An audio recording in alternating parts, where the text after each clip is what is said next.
Good morning, y'all. It's Captain Dylan Hubbard here at Hubbard's Marina with another sunrise view inside Johns Pass. We are getting ready to leave out here on our 5-hour half day, and then we've got our 44-hour full moon trip leaving shortly thereafter. It is another brisk morning here inside Johns Pass as we get ready to head offshore fishing. It is sunny and 45 degrees. That is extremely cold for us Floridians. But we are excited to get out there on the water and get back after these fish. Had to take a little break due to this cold front that just moved through, but luckily that cold front has moved on and this weather is going to calm down fairly quickly for us. We've got a little bit of a crazy week weather-wise coming up. Looks like we get a little reprieve from the weather here the early part of this weekend, early part of next week, and around the middle of the week next week.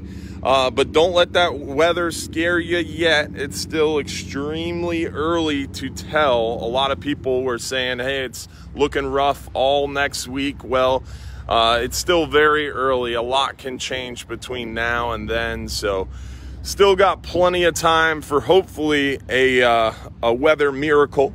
And hopefully that cold front that we see next week around Monday afternoon, Tuesday will move around for us because the hogfish bite has just been so great. We want to get back out there on our 10-hour all day.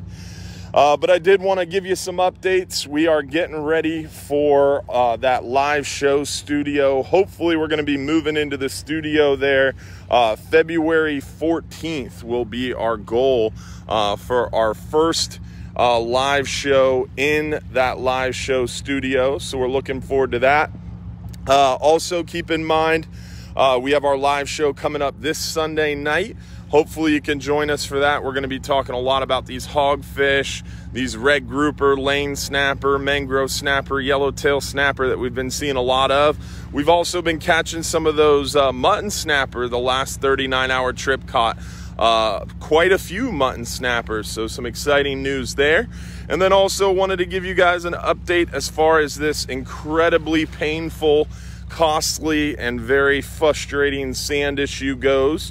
We are still incredibly inundated with this sand, and it just seems to only be getting bigger and bigger. Low tide was around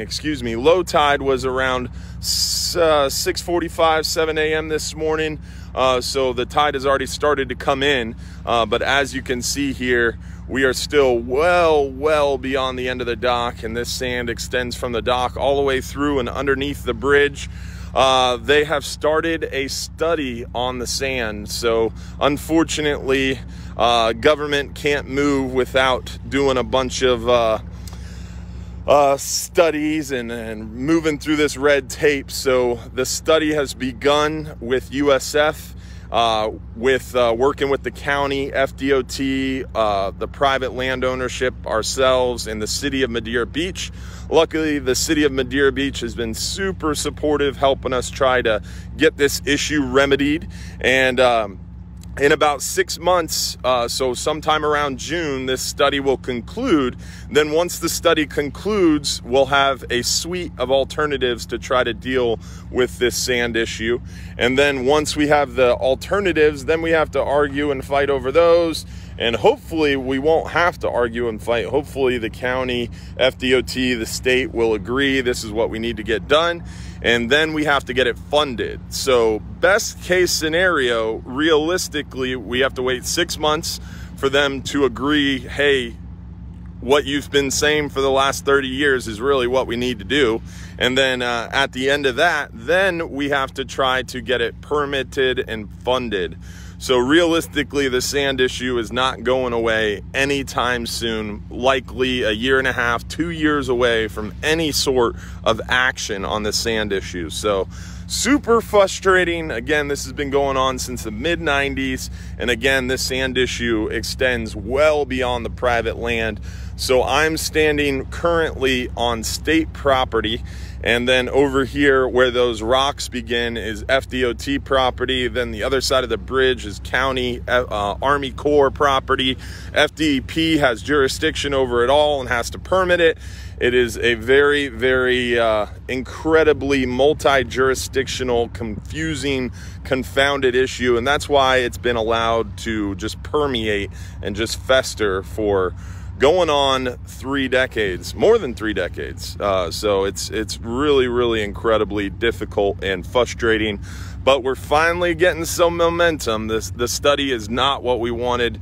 Definitely super frustrating. We're not getting any action, but at least it's a step in the right direction, and we couldn't have got it done without the help of the private landowner, Ben Mala, and our city's mayor and city commission. So big shout out to the city of Madeira Beach, Ben Mala.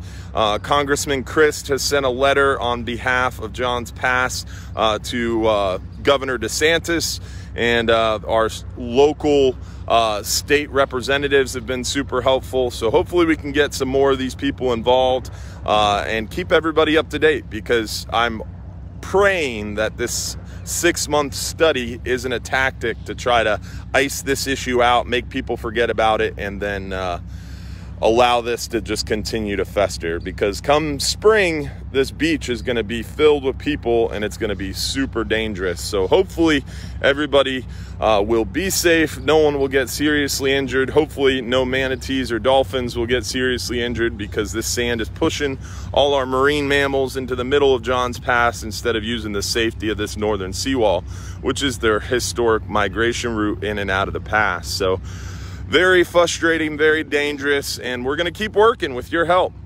So I'm going to head over and get this boat out of here and then do our Fox 13 report. We are live at 8:15 a.m. on Fox Channel 13 News. Hopefully you can join us for that. Hopefully we'll see you Sunday night at 8:30 p.m. Sunday night, 8:30 p.m. on our Facebook and YouTube channel. We are out of YouTube jail, so you can join us on YouTube for that live stream show. And don't forget, if you're too busy to go fishing, you're just too darn busy. Y'all have a great morning, and thank you guys for those of you who sent stars during the video. Really appreciate that. Those stars are a great way to help us out, and those stars are what we're using to fund this move into our live show studio. We've been spending a lot of time, energy, and money moving into that studio, and we're very, very excited for what that live studio is going to allow us and enable us to do with our live stream shows. Gonna be exciting, y'all.